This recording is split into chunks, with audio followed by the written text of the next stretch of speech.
Alright, we're back, of course, talking FF7. We're talking some Ever Crisis today. We got a new chapter for First Soldier within Ever Crisis. Of course, First Soldier being the most interesting thing about Ever Crisis because it is the new lore. Remember with the previous chapter, we were starting to get the origins of Sephiroth's sword, the Masamune. We had met the blacksmith that the sword was named after. We also got some new lore and locations like the Igara Forbidden Zone and Robio, which are in the Wutai area. And we get more of that, of course, with this next chapter here. We learn more about the character of Masamune and also the sword itself, that it does indeed have like magical properties, magical powers. It isn't really surprised given what we've seen Sephiroth do with it over the years. It seemed to be more than just an actual regular sword. And then we also get like some lore like the Cetrans and shit. It's kind of a big chapter. Boy, we are of course using Faz Faz's upload of this chapter like we did last time. So this chapter opens up with our group at the rendezvous point. When we last left off, Alissa was injured, the character that's very weird, possibly Jenova, looks an awful lot like Lucrecia. Also in the background, you can clearly see these stones that are meant to have emphasis put on them. They are out of place. They are put there by the Wutai people all throughout this chapter to apparently keep something from getting out, which is obviously kind of ominous. We'll learn about that later, though. I do want to correct myself a little bit because I do say Wutaian people, and that is technically true because this is like the Wutai area. But in the past, these were Cetras. These were ancients, and they inhabited this land and made Igara and stuff like that, right? We see Sephiroth get himself a sword, and Alissa points out that it's pretty strange that somebody like him is using standard issue gear, kind of alluding to the fact that he needs a stronger weapon, kind of that subtle manipulation, that kind of weirdness from Alissa that we've been seeing with like the last chapter and this chapter. It would seem like she's kind of like guiding him along in this chapter, right, towards the sword. So I don't know if everybody thinks that she's Jenova, like that's the vibe I get from her. She could be something else, I guess. There's definitely something off with her for sure. We later on learned that there are like unique cells inside of Alissa, presumably Jenova cells, and Bachman talks about how he'd heard that those were grown off of something they scraped off a meteorite. So obviously Jenova falling from the sky is what I assume this is alluding to. But I don't know why she acts so weird, and she seems to have like something special about her. I assume it's probably just her being manipulated by Jenova or something like that, but who knows. Angeal ends up questioning Sephiroth about why he acts so different around Alissa. He claims it's because he's trying this bonding thing, trying to work with allies. But of course he's being like subtly manipulated, right, by presumably the Jenova cells within Alissa and himself. We come across this big rock that was melted under high temperatures, and Alissa gives us like a history lesson on this area where the ancients had moved here thousands of years ago. It was a desolate wasteland. Within about a century, they turned it into like a fertile area, but then they were attacked by a beast. We don't get to see it, unfortunately. She does tell us that the ancients obviously fought and killed this beast eventually. It slaughtered a lot of people. It existed only to kill people, apparently. And that the magic they used was so strong that it like scorched the area and burned things that weren't even meant to burn, which is kind of interesting. And the fires were so bad apparently that it killed a lot of the Igaran people. And then we'd start to get a little bit of history on Dachau that you may remember heard about within episode Intermission and also a little bit within FF7 Rebirth. So this was kind of interesting because we've heard about Dachau off and on from Yuffie, right? And the Dachau beans, the sheets in the DLC, they're like really, really hard that she can chew through, but other people can't, right? I don't know if we've ever been told within the remake project, though, that he is Cetran. Because this is kind of interesting because it opens up the discussion of the Wutaian people being descendants of the ancients. And I guess in some way, maybe a lot of the humans in the world, maybe all of them are technically descendants of the ancients. Maybe that's relatively common knowledge. You know, I'm not a lore guy, never claiming to be a lore guy. You know, just talk about this shit. But I thought that was interesting just because that's not something I've ever heard of before. So it's got to be like new information, right? That the Wutaian people are descendants of the Cetra. And right after this is where we do learn about them creating Wutai, because even though some people were saved from this fire, it does burn for like 3 years and just kind of destroys everything they had, right? So they move north and eventually create Wutai. So it's not even like, the Wutaian people are like far, far descendants of the ancients. I mean, Yuffie's generation would be obviously because it's thousands of years in the future. But like directly Wutai was created by the Cetra, which is just really interesting lore.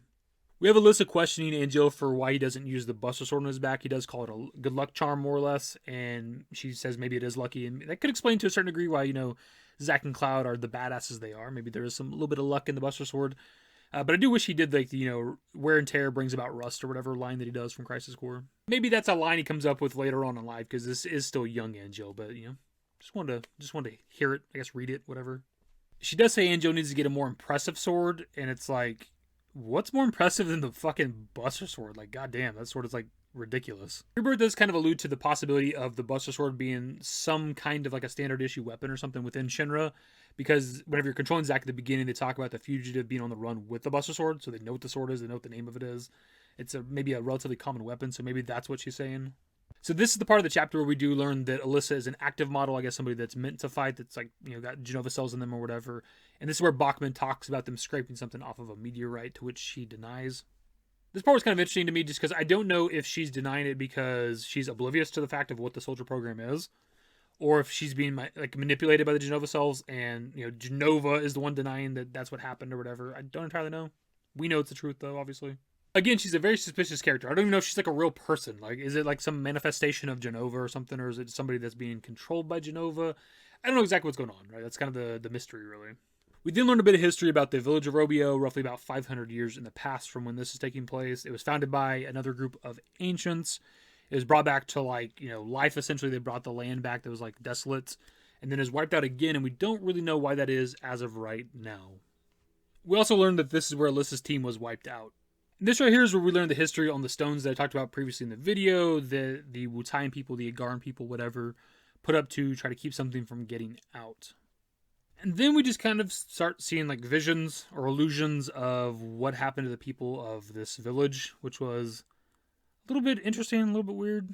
I guess it's kind of reminiscent of the Temple of the Ancients in Rebirth, where we do get to see like the ancients and like the Gi and other shit like fighting all throughout the temple or whatever the fuck. So it's something kind of like that, I guess. Maybe that's something that the ancients can do or whatever. It's just a little bit weird. It's kind of like almost like ghost hunting shit, because there's like parts where like they can't pick up what's being shown to them, they're not understanding it, but the camera that Bachman is carrying can see it entirely, can record it all. I really wasn't expecting like fucking Ghost Adventures or some shit on my FF7 lore stuff today. We then get another vision of the village burning, and we do see a quick glimpse of Masamune actually killing the people. Part's a little bit heavy-handed with the character Masamune, who has the sword that Sephiroth will eventually wield.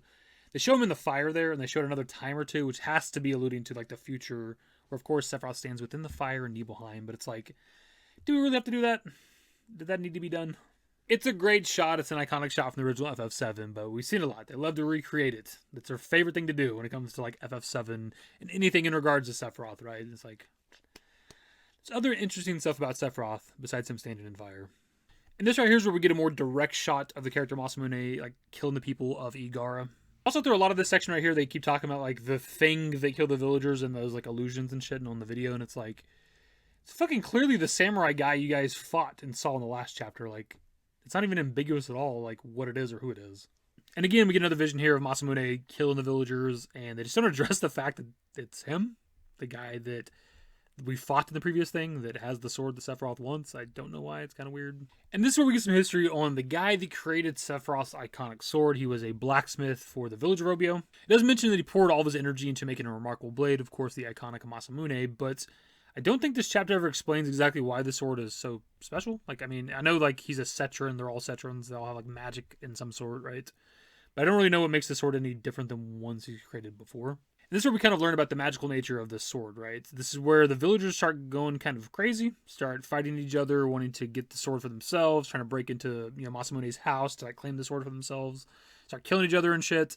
So it's almost like a One Ring sort of thing from The Lord of the Rings, where you're kind of in the vicinity of this thing and it immediately like kind of drives you crazy. You want it. It's got to be what they're going for. I mean, obviously. And I'm kind of indifferent on this. I don't know. Like, because it's something we see as the chapter goes on. Like, Sephiroth starts, wanting the sword for himself. He wants, it's his sword already. He's talking about reclaiming the sword later on at the end of the chapter and shit, right? And it's like, I don't know how I feel about that, because that kind of insinuates that this entire time after Sephiroth gets the sword, he's being manipulated by it. He's being driven by the sword. You could argue that maybe the sword is making him evil to a certain degree, pre-Nibelheim incident, which I don't know how I feel about that, man. Like, I love getting more, lore and backstory for Sephiroth's iconic weapon, but I don't know how I feel about it being, like, magical in nature, that it manipulates Sephiroth himself. Like, I don't know, because, like, Sephiroth's, technically kind of like a good guy up until Nibelheim incident, so I don't know how I feel about young Sephiroth. Not necessarily being evil right here, I guess, but just, being manipulated at this time by not Jenova, unless maybe there's some Jenova properties within the sword. Maybe that's a thing. I don't know.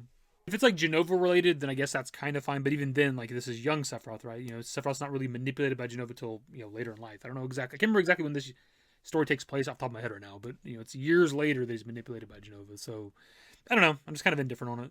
Here's a bit of an example of them kind of, like, replicating the iconic Sephiroth fire shot. He never, like, turns around and looks at the camera as Sephiroth turns around to look at Cloud, right? They don't fully replicate it, but it's obviously meant to, like, pay homage to that or something. So up to this point, Alyssa's had a ton of knowledge about this location, which is pretty strange, because how was she able to gather all this history and stuff in just a couple days?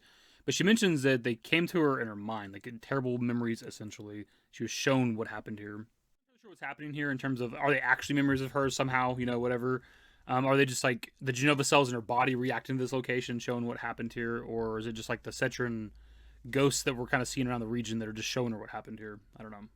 And this is where we really start to see Sephiroth have some sort of an attraction to the sword, where he feels like it's calling to him and that it yearns to be his. They hear a bell in the distance that eventually leads them to an old cavern. Both Alissa and Sephiroth seem to sense something calling to them that wants them to come in there. Maybe the old man, maybe possibly whoever's keeping the old man alive. And this is where we really start to see Sephiroth talk about the sword being his. Angeal mentions that Sephiroth is acting strange and that they need to get out of there, and this is where Sephiroth says that he needs to get the blade back, which is obviously interesting because he's never had it, so he already feels like it is his. And before Sephiroth goes into this temple, Angeal does convince him to at least wait, give it a night. They need to not take any more risks than they have to. They have a civilian with them, they have an injured soldier with them, and Sephiroth agrees. This would show that Sephiroth does still have some level of restraint right now, even though the sword's been calling to him, whatever's in that temple potentially is calling to him, and he's this close to it, right? But he still has like the strength to like worry about the people that he's kind of there to protect, essentially. And that's really where the new chapter ends. There are like the 3 bonus episodes that I don't think are that interesting. Like we see kind of a recap of the events from Bachman's perspective, which is like kind of whatever.